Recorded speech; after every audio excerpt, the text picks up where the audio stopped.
1 week and 5 days before the release of a book that I and reporter Alex Thompson wrote about the cover-up of President Biden's cognitive decline.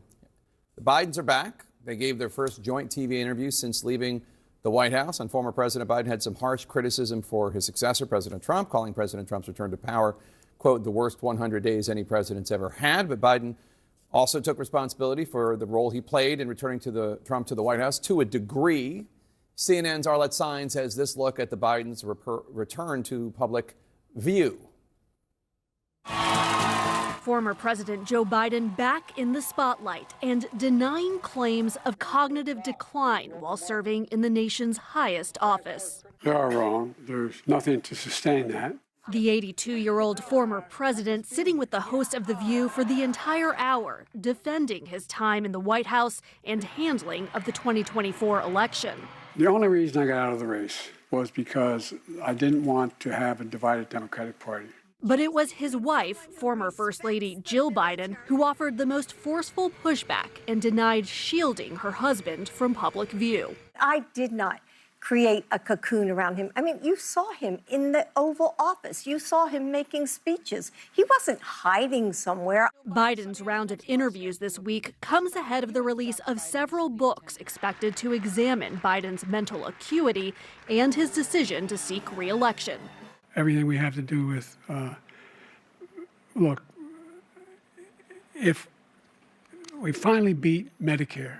His disastrous performance against Donald Trump in a CNN debate set off a wave of panic among Democrats, with prominent party leaders privately and publicly urging him to drop out of the 2024 race. The Democratic Party at large didn't buy into it, but the Democratic leadership and some of the very significant contributors did. Polling before and after the debate showed a majority of voters, including many Democrats, had doubts about his ability to serve another term, not just defeat Trump. And almost 4 weeks later, Biden ended his campaign. Should you have withdrawn earlier, given someone else a bigger chance? I don't think it would have mattered. The move left his vice president, Kamala Harris, with less than 4 months to wage a campaign, a fact Biden got wrong today. There were still 6 full months. Biden says he's not surprised Harris didn't win, blaming her loss on sexism. I've never seen quite as successful and a consistent campaign undercutting the notion that a woman couldn't lead the country and a woman of mixed race. But Biden now acknowledging his own role in Trump's return to the White House. Do you take any responsibility for Trump's re-election?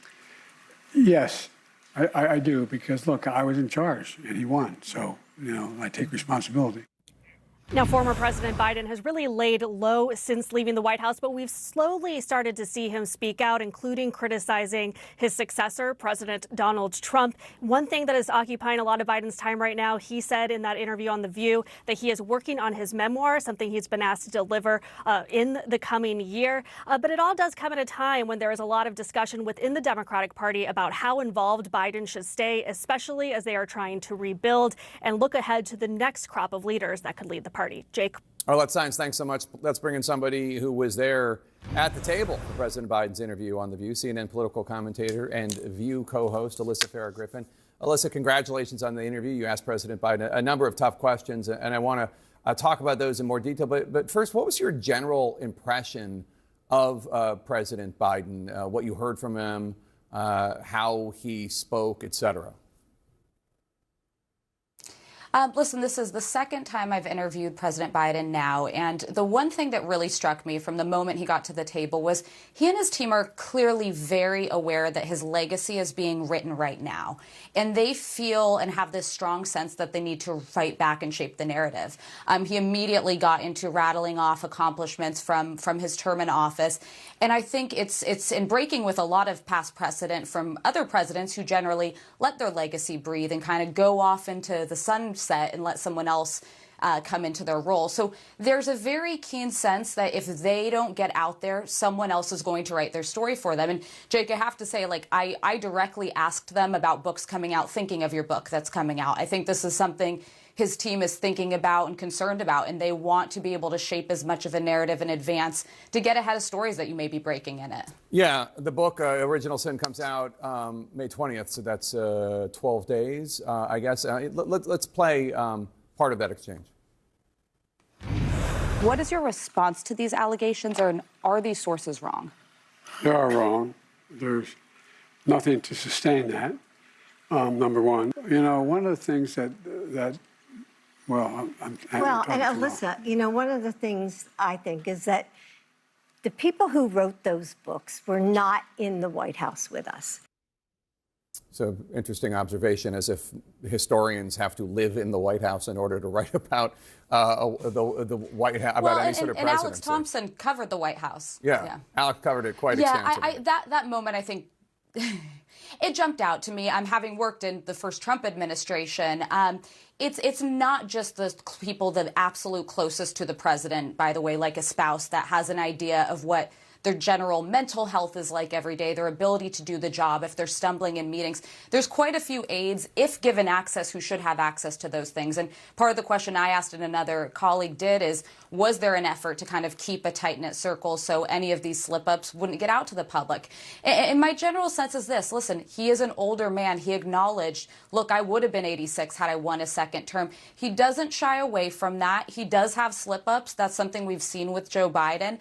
But I think this was very much an effort to signal I was fully in control when I was in office. And he kept pointing to, I wouldn't have been able to pass these many things he's proud of if that weren't the case. Okay. Well, again, the more than 200 people that Alex Thompson and I interviewed, all of them Democrats, all of them supporters of Biden, will get to have their say starting next week.